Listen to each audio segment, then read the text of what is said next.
We will now hear from Dr. Mary Ichiuji. Dr. Ichiuji is an oncologist at Kaiser Permanente and the physician lead for the KP Health Connect Oncology Beacon module. Thank you for inviting me to speak today. And thank you, Robin, for your presentation, because I think it's a great segue into my presentation. I'm really excited to share our decision support tool at Kaiser Permanente. I have no disclosures. So can I have the first slide, please? So Kaiser Permanente is a leader in integrated healthcare delivery, serving 12.5 million members over 8 regions nationwide. We have 305 oncologists who order more than 60,000 treatment plans a year. Next slide. In 2005, we deployed Epic's Beacon Oncology module, which is the physician order entry system. We have no pre-authorization. It allows for evidence-based, standardized, safe ordering and administration of cost-effective therapy across our organization. We're able to implement best practices and incorporate drug use management initiatives into our protocols. We established a multidisciplinary collaborative build group with oncologists and pharmacists from each region, in addition to nurses and beacon builders. And we meet weekly to build and maintain all of our protocols, almost 1,200 in our current library. Next slide. With the challenges of a rapidly changing therapeutic landscape, physicians experience difficulty keeping up with the literature. In 2018, we made an agreement to develop internal oncology treatment pathway to help with decision support. It aligns with our mission. It ensures all patients receive high-quality, value-centered care.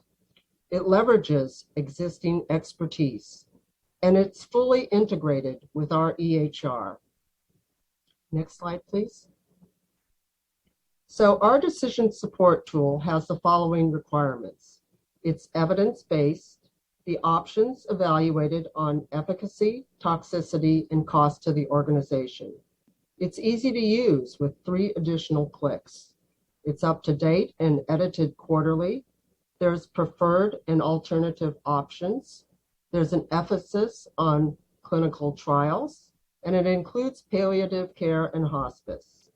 There's a feedback loop from end users, and we develop metrics to evaluate patterns of care. Next slide, please. How did we develop our pathways? We utilized already established regional subspecialty groups in Northern California and Southern California, and added representation from our regions outside California.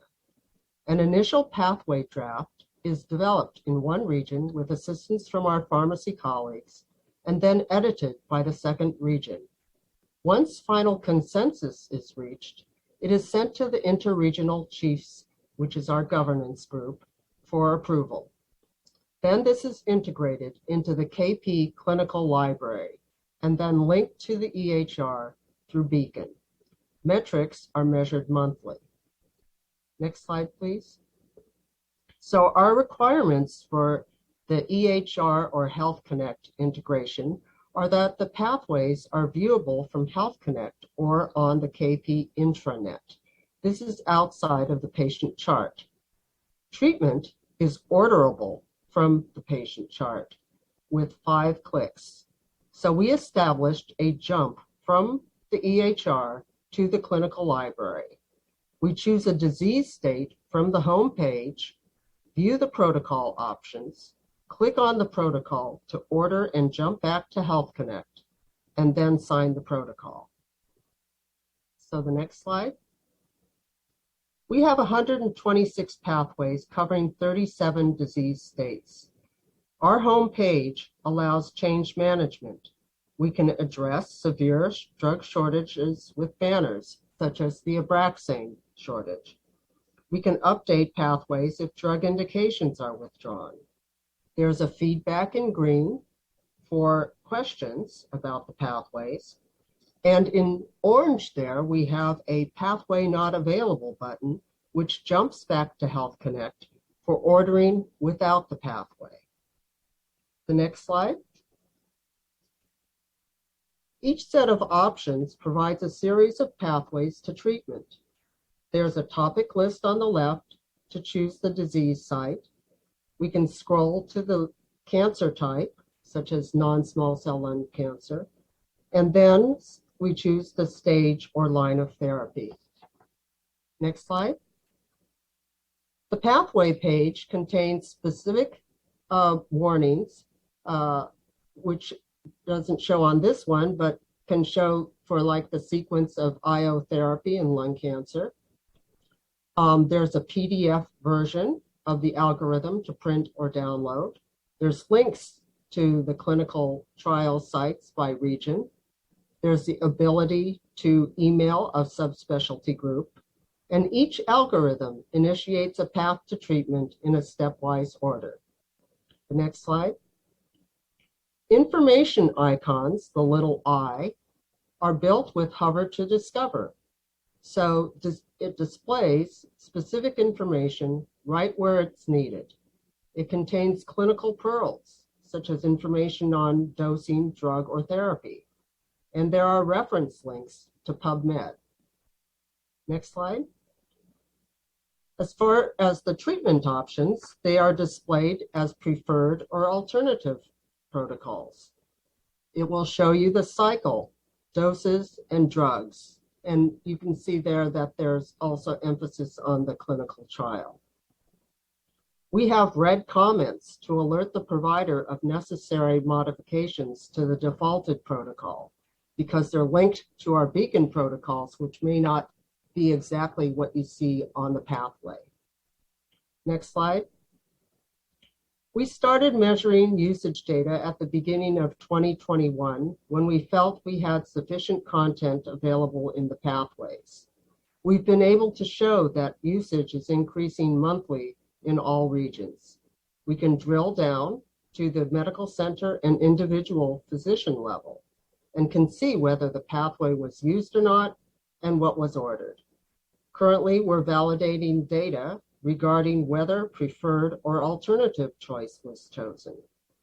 This information will help guide future care choices and our outcomes. Next slide.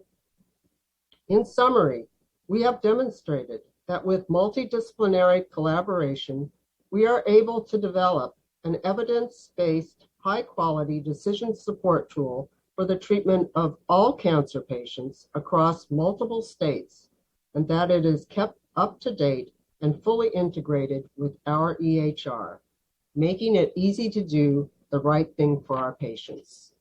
The next slide.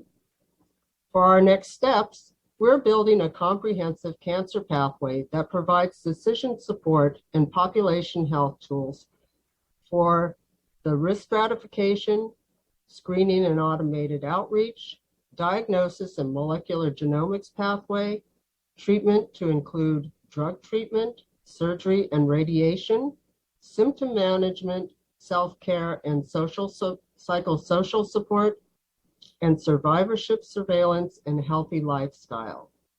Next slide.